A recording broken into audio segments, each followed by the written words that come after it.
Ergat here, and it's time to talk about the heavy metal exorcism that we had with this episode. Probably the best scene in the episode for me was that concert there, and I'm like, I was headbanging myself. It went so hard, both from animation, but especially the music, and it fit the scene perfectly here. I'm like, damn, keep going, don't make them stop singing. But I get it. I get what Gigi was doing there, and honestly, Seiko was probably the best character in this episode. So happy we get to see more of her. She's getting a bit more screen time and character development here, and the ending is really funny. And throughout all of the scenes here, the bickering, the background things that are happening in the episode is probably fun. This was one of the best episodes the series has had so far here. So let's get into it and talk about it. Now it picks up from last week after the table flip. The house is a mess and it gets worse after this, but they managed to subdue Evil Eye with water. They're throwing it on him. Momo was on point here, but now trying to figure out how to deal with everything. And I like how the ones that were they were waiting, the Hayashin, or I'm sorry if I'm butchering the name for the singers, they're the exorcists.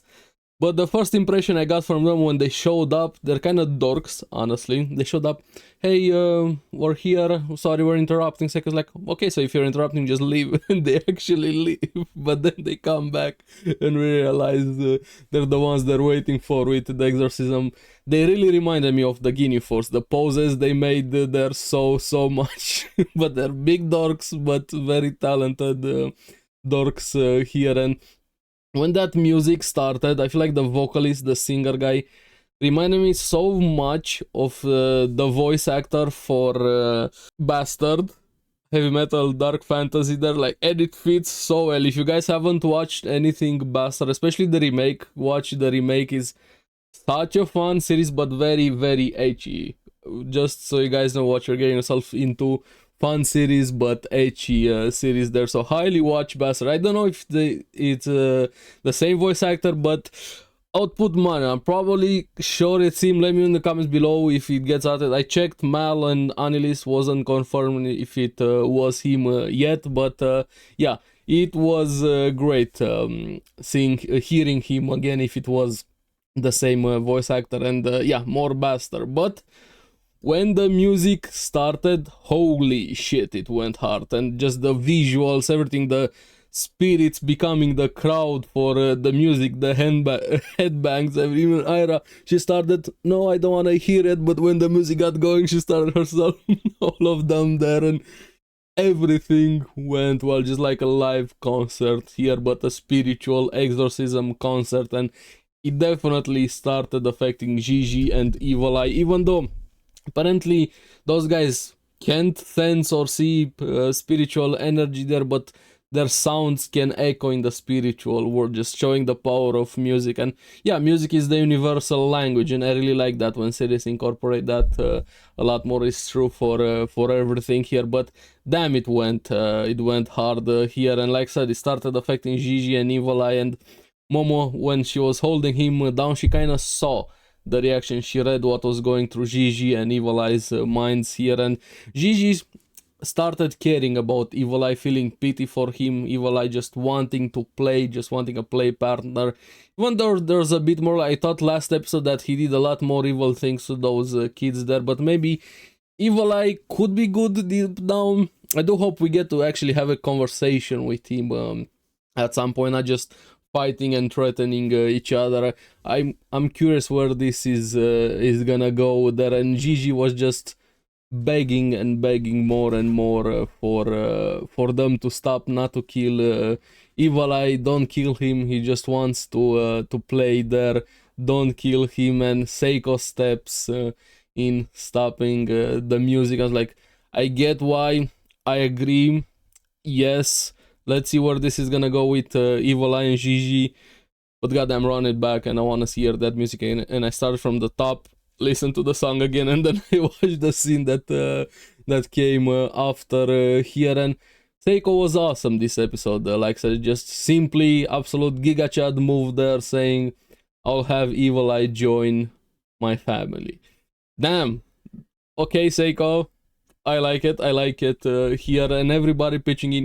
Only Ira was being a bit the voice of reason, not wanting to deal with all of this. How are you guys gonna handle all of this? But Okarun was also awesome this episode, saying he's gonna help. He wants to grow stronger to be able to keep Evil Eye in check. And Momo, the blushing there was cute. She's like, instantly, I'm gonna do it. Also, and I forgot to mention at the start, Turbo Granny was so funny when she was just smacking Gigi for breaking the house there. But yeah, moments in the background, the more you pay attention to what the other characters are doing, not just the main scene, it hits a bit harder here. And of course, Momo and Ira bickering throughout the episode.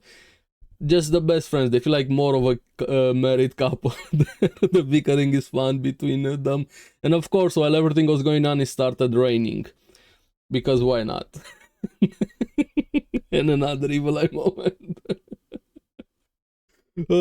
Gigi and having to deal with water and everything. Seiko putting him through training. Momo is there to support, to show him the way a bit. And Seiko saying that Gigi has a lot of spiritual energy. Maybe if he trains, learns to control it, he could hold off Evil Eye on his own. So I feel like that's where it's leading up. Maybe we're gonna have like an inner spirit relationship between Gigi and Evil Eye there, but Gigi's gonna have to put in a lot of work there, and we see it. The relationship between them, bonding of the characters was fun here. Okarun and Gigi, sleepyheads at night, going to the bathroom. Okarun like, Gigi, wash your hands with hot water there, and Mom opening the door, just sleepyhead thumbs up here. And Okarun saying he went through something similar with Turbo Granny, and how Momo and Seiko helped him, and him wanting to repay Seiko with money from his allowance and everything, but she was just like,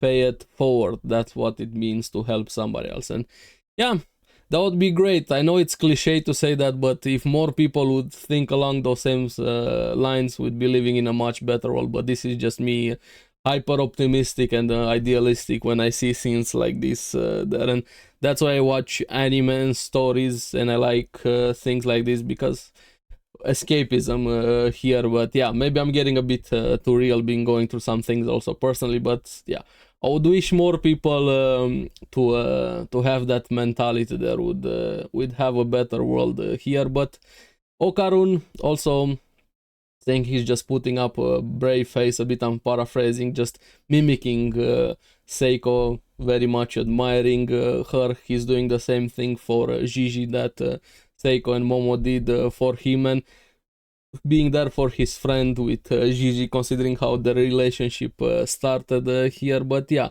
fun moment and bromance here, Okarun and Gigi. But after that, in the morning, we see Ira's wake up / morning routine. Insert that meme there with that guy with the water here. She's definitely that type of person.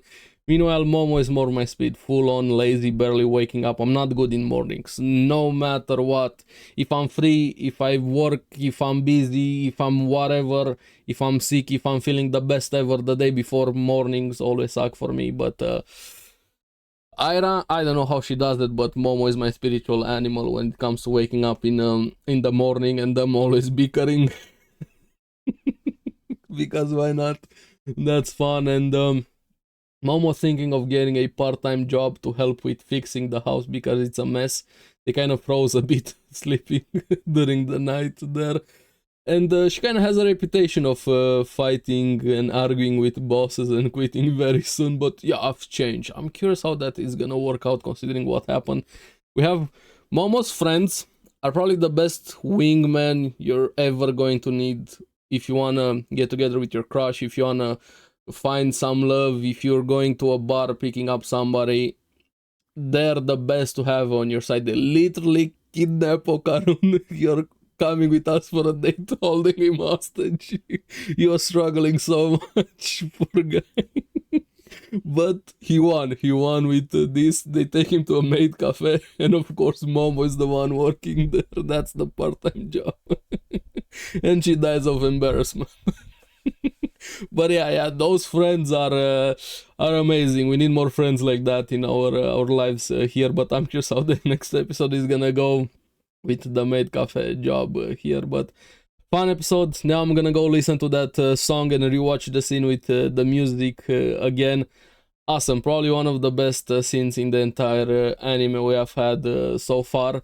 But let me know what you guys thought about the episode. What was your favorite scene? And as always, thank you very much for watching. Remember to like and subscribe, helps me quite a lot, and you guys get the latest videos on the series that I follow. So keep enjoying DANDADAN. I'm gonna see you again on the next one, and make sure you also check out Bastard. Really fun anime.